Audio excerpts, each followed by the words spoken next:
வெய்யாய் தனியாய் இயமான நாம் விமலா, பொய்யாய் இணையெல்லாம் போயகல வந்தருளி, மெய்ஞானமாகி மிளிர்கின்ற மெய்ச்சுடரே.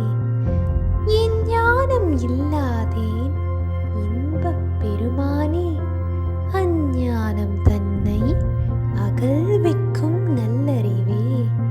ஆக்கம் அளவு இறுதி இல்லாய் அனைத்துலகும், ஆக்குவாய் காப்பாய் அழிப்பாய் அருள் தருவாய், போக்குவாய் என்னை புகுவிப்பாய்.